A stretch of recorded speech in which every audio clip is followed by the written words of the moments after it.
Hello नमस्कार किसान भाइयों, करेले की सफल वैज्ञानिक खेती में सभी किसान भाइयों का स्वागत है। किसान भाइयों, आज की इस वीडियो पर करेले की खेती के विषय में A to Z संपूर्ण जानकारी इस वीडियो में प्राप्त करेंगे।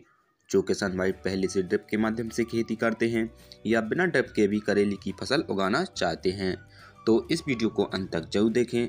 इस वीडियो में हम करेले की खेती के विषय में छोटे से छोटे स्टेप की बात करेंगे, जैसे करेले की खेती के लिए अनुकूल समय क्या है, कौन सी मिट्टी की आवश्यकता होती है, कितने तापमान पर हम करेले की खेती उगा सकते हैं, बेड हमको कैसे बनाने हैं, कितनी ऊंचाई कितनी दूरी, लगभग बेड की ऊंचाई चौड़ाई कितनी रखनी है, बेडों पर कौन सा बेसल डोज डालना है यानी कौन सा फर्टिलाइज़र हमको देना है, और कौन सा ड्रिप का इस्तेमाल करना है, कितने mm का ड्रिप होना चाहिए, और उसके बाद मल्चिंग कितने माइक्रोन की इस्तेमाल करनी चाहिए। मल्चिंग के बाद हमको उन्नत बीज कौन से लगाने चाहिए और बीज रोपाई कैसी करनी चाहिए।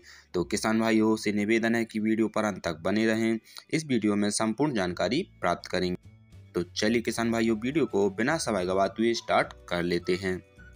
किसान भाइयों, यदि वीडियो पसंद आई तो वीडियो को एक लाइक भी जरूर कर दीजिए। तो किसान भाइयों, सबसे पहले बात करते हैं कि अनुकूल समय की बात करें तो गर्मी के लिए आप जनवरी, फरवरी और मार्च में उगा सकते हैं, और बरसात के लिए जून, जुलाई और अगस्त में उगा सकते हैं, और पहाड़ी इलाकों पर अप्रैल, मई और जून जैसे महीनों पर आप करेले की खेती उगा सकते हैं या सफलतापूर्वक कर सकते हैं।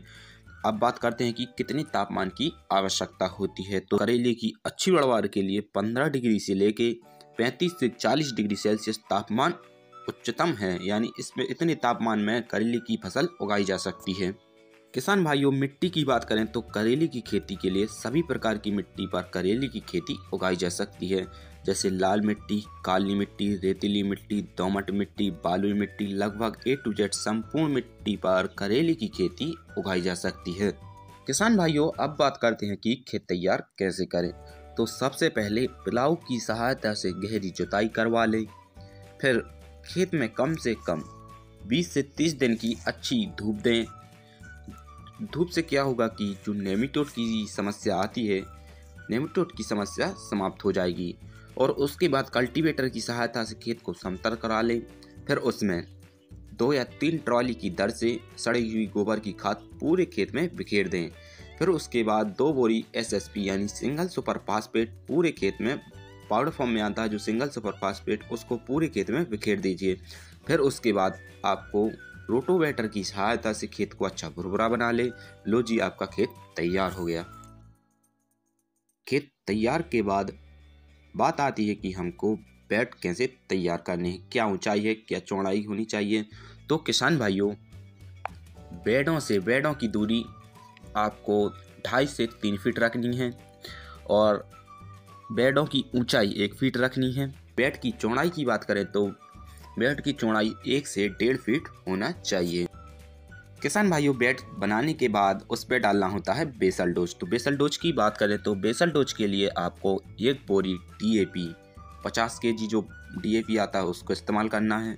उसके साथ आपको 30 kg यूरिया, 20 kg आपको पोटास जो दानेदार फॉर्म में आती है उसका इस्तेमाल करना है, और आपको 5 kg फिप्नोरेल 0.3% इंसेक्टिसाइड में आता है, और उसके बाद आपको 5 kg माइक्रो न्यूट्रिएंट का इस्तेमाल भी करना है।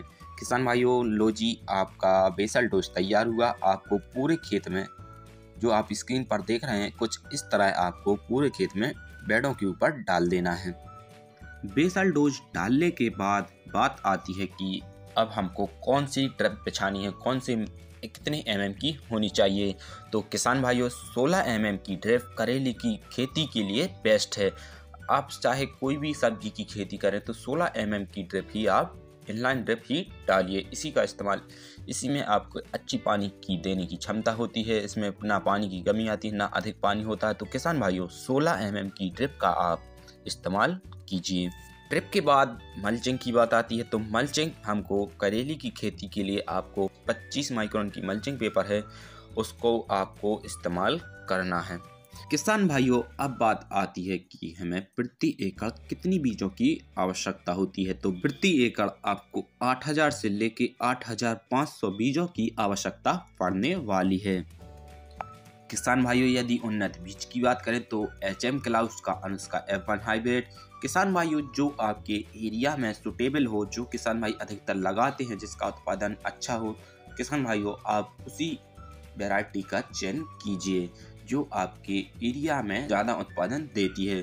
तो किसान भाइयों आप अपने हिसाब से वैरायटी का चयन कीजिए। यदि आप चाहते हैं तो हम 4 ऐसी हाइब्रिड वैरायटी के बारे में बता सकते हैं, तो अलग से एक वीडियो बना के आप चैनल पर अपलोड कर देंगे। तो आप कमेंट बॉक्स में पूछ के बता सकते हैं कि आपको ये 4 वैरायटी के बारे में वीडियो चाहिए या नहीं। उन्नत बीज का चयन करने के बाद बात आती है कि हमको बीजों का उपचार करना होता है। तो किससे बीजों का उपचार करें? तो आपको कार्बेंडाजिम 12% और मैनकोजेब 63% यानी UPL के साफ फंगिसाइड से आप बीज उपचारित कर सकते हैं। 50 ग्राम बीजों के लिए आप 5 से 6 ग्राम साफ पाउडर का इस्तेमाल कर सकते हैं। अच्छे से बीज उपचारित कर उसे थोड़ी छाया में रख के फिर बाद में उसे लगाएं। किसान भाइयों, आज की इस वीडियो पर हमने अनुकूल समय और अनुकूल तापमान, मिट्टी, बेसल डोज, बेड तैयार, ड्रिप, मल्चिंग, उन्नत बीज, बीजोपचार और बीज लगाने का तरीका, किसान भाइयों ये सभी जानकारी इस वीडियो में हमने प्राप्त कर ली हैं। यदि आप कमेंट करके पूछते हैं, आप बताते हैं कि हमको और इसके आगे विषय में जानकारी दीजिए, तो इसके आगे की वीडियो भी बना देंगे। तो किसान भाइयों यदि यह जानकारी अच्छी लगी तो एक वीडियो को लाइक भी जरूर कर दीजिए। किसान भाइयों जो आपको यह जानकारी बताई है, आप इसकी जगह पर खीरा भी लगा सकते हैं, करेले की जगह पर खीरा भी लगा सकते हैं, लौकी भी लगा सकते हैं, कई फसल लगा सकते हैं। जो गर्मी की फसल है आप लगा सकते हैं, यही बेसल डोज है, यही खेत तैयार। तो किसान भाइयों मिलेंगे अगली एक और ही ऐसी इंटरेस्टिंग वीडियो के साथ। जब तक के लिए जय हिंद। जो किसान भाई चैनल पर पहली बार आए वो चैनल को भी सब्सक्राइब जरूर कर लीजिए।